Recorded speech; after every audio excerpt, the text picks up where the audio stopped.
He refused to listen to his mother, and he paid the price with his life. People of the land, gather close because tonight I'll tell you a story. In the heart of the old Igbo land, there was a village known as Umuoha. Life in Umuoha flowed like the gentle rhythm of rivers, peaceful and steady. But in one compound, beneath the shade of a great udala tree, lived a woman named Neka and her only son, Obinna, whose stubbornness had no limit. From the moment Obinna could walk, he carried pride in his steps. He was strong, clever, and fearless, but he possessed one flaw that would one day become his curse. He never listened. The elders used to shake their heads whenever he passed and say, "He who refuses to hear his mother's words will one day hear the harsh lessons of the world." The first time Obinna's disobedience revealed itself was by the sacred river that ran along the edge of the village. It was called the Odo River. It was said that at twilight, the river belonged to the spirits. Mothers warned their children never to swim there once the sun touched the horizon, for that was when the spirits of the water emerged to bathe. But one evening, when the sky burned orange and the crickets began their nightly songs, Obinna gathered his friends and said he would swim. The others refused, their hearts full of fear, but Obinna laughed at them. He stepped into the water, proud and unshaken. The river embraced him with a strange coldness, and his laughter echoed across the still surface. For a moment, he felt the thrill of freedom, until something brushed against his foot. The water grew still. Then came a faint whisper, soft and sorrowful, rising from beneath him. The current tightened around his legs, pulling him down. He gasped, struggling, and saw a pale hand beneath the surface before it vanished into the depths. When he finally escaped, coughing and trembling, he looked around and found his friends had fled. Only the river remained, quiet and watchful, like a spirit that had been disturbed. That night, when he returned home, his mother's eyes were heavy with fear and grief. She scolded him bitterly, but Obinna turned away and said nothing. The scar of that day faded, but his stubbornness did not. Seasons passed, and the boy grew taller and stronger, but so did his pride. The second time he refused to listen was beneath the sacred kola-nut tree at the heart of Umuoha. That tree was ancient, older than the village itself. The elders said it grew from the staff of the first priest of the gods. The kola nuts were for sacrifices only, not for common hands. But one bright afternoon, as Obinna roamed the village square, his eyes fell upon the nuts hanging from the branches. Curiosity burned within him. He told himself that the stories were old wives' tales, nothing more. And so he climbed. Higher and higher he went, the wind rustling through the branches like a warning. When he reached the top, he plucked the biggest nut and smiled. But as he began to descend, the branch beneath him snapped with a cry like thunder. He fell hard to the ground, his leg twisting painfully. For weeks, he could not walk. The village priest was called, and after consulting the cowries, he said that Obinna had offended the ancestors. Sacrifices were made, prayers were offered, and slowly his leg healed. But even as he limped across the compound, Obinna did not learn humility. He believed it was all coincidence, that fate could not touch him. On the night of an Eke market, a sacred night when unseen spirits swept through the land to cleanse it for the gods. On such nights, no one was to wander outside. Mothers warned their children to lock the doors, and fathers hung charms over the entrances. But Obinna's curiosity, like a restless flame, refused to die. When the moon rose high and the village lay silent, he slipped out. The air was still, unnaturally so, and the market stood empty under the silver light. Then, faintly at first, came the sound of sweeping, soft and endless. Obinna hid behind a tree and watched. From the shadows he watched as women dressed in glowing white wrappers, their faces hidden, their hands moving gracefully, swept the earth. The moonlight glimmered through them, and their bodies shimmered like mist. Obinna's breath caught in his throat.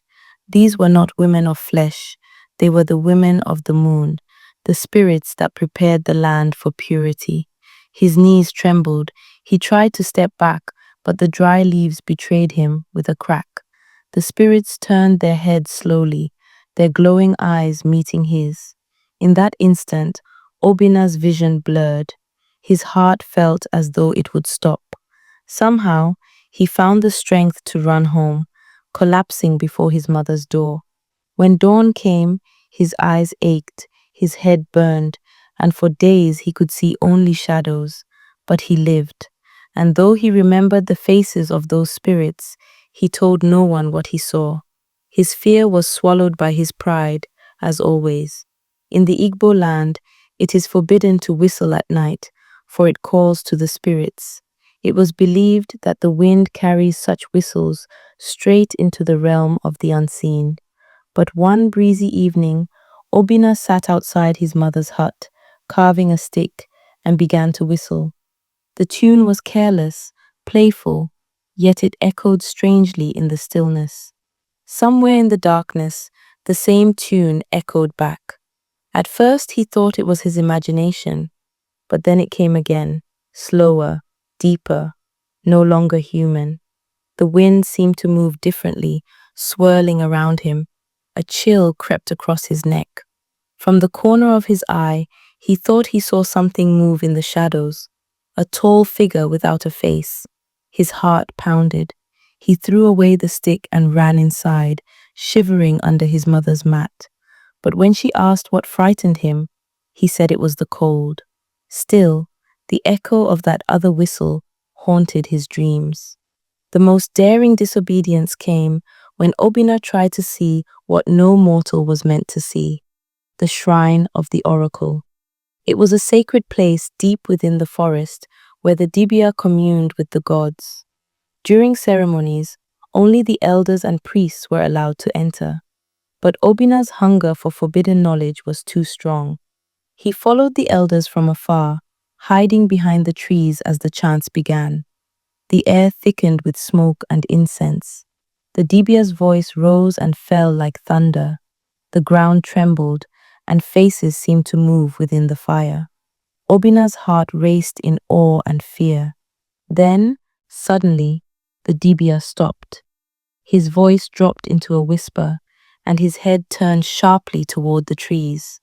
The boy felt his blood turn to ice. He ran before anyone could see him. That night, he dreamt of the oracle, a tall, faceless being of light and shadow, who said to him, "Disobedient one, your feet walk too close to what is forbidden. One day, you will hear what no ear should hear." When he woke, he tried to laugh it off, but deep inside, he felt something watching him ever since. Then came the day that would change Umuoha forever, the day of the spirits. It began with strange omens. The sun rose blood red, and the hens refused to feed. The goats bleated endlessly, and the air felt heavy, as if the village itself was holding its breath. The Dibia was summoned to the oracle, and when he returned, his face was pale. He gathered the villagers and spoke with trembling lips. The oracle had spoken. On the next sunrise, no one must leave their homes. From morning till night, evil spirits will walk among men. Anyone who step outside will be taken. Fear gripped the village like a cold hand. Mothers locked their children indoors. Fathers sealed their doors with palm fronds and charms. Even the wind seemed to whisper warnings through the trees. That night, Neka could not sleep. She sat beside her son and pleaded with him. Her voice shook as she begged him to obey, just this once. But Obinna's pride had grown into arrogance. He smiled faintly and said nothing. His heart told him the oracle exaggerated, that such stories were meant only to control fear. When dawn came, the village was silent. No rooster crowed, no footsteps stirred. Smoke did not rise from any hut. The entire land seemed frozen under a strange, reddish haze. From behind closed doors, mothers prayed, but Obinna opened his door and stepped out. The air felt wrong, too heavy, too still. The sun glowed weakly, as if struggling to shine through the mist. The village square, usually alive with chatter, stood empty. He walked forward slowly, calling out to see if anyone else was awake. Only echoes answered. Then, faintly, he heard it, the same humming sound he had once heard in a dream. It was soft at first, like a faraway song, but it grew louder, layered with whispers that had no human tongue. The hairs on his arms stood upright. From the corner of his eye, something moved. Shadows, long and thin, sliding along the ground, though no trees stood nearby. His breath caught as figures began to emerge from the mist. Tall, faceless beings, draped in darkness. Their bodies shifted like smoke, their eyes hollow and glowing pale white. One of them stopped, its head tilted slowly toward him. A voice came, echoing from all directions, hollow and endless. Human, it said, why do you walk when the earth sleeps? The air around Obinna trembled, his knees weakened. He tried to run, but his feet refused to move. The shadow reached out, its arms stretching impossibly long, its fingers like smoke and bone. When its hand touched his chest, the world went silent. The wind stopped, the sun dimmed. Obinna screamed, but no sound came out. His body dissolved into the mist, swallowed whole by the thing that had claimed him. When the sun finally set, the mist faded. The villagers stepped out cautiously, relief washing over them, until they noticed one door still open, Neka's door. She ran outside, her heart pounding. Her son's footprints led to the village square and ended there. She fell to her knees, her cries echoing through the evening air. The villagers gathered, and the dibia was called once more. After casting his cowries, he spoke softly. He mocked what he did not understand. The spirits have taken him beyond the reach of man. That night, the village mourned. Mothers held their children tighter. The wind seemed heavier, carrying a strange, lonely whistle that rose and fell through the trees. Some said it was the wind. Others whispered it was Obinna, forever wandering between worlds, calling for the mother he never obeyed. Years passed, and the story of Obinna became a warning told by moonlight.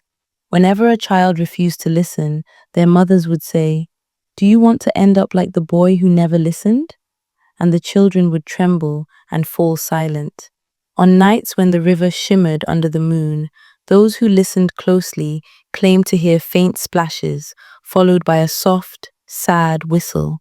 They said it was Obinna, the stubborn one, forever trapped between the worlds he defied.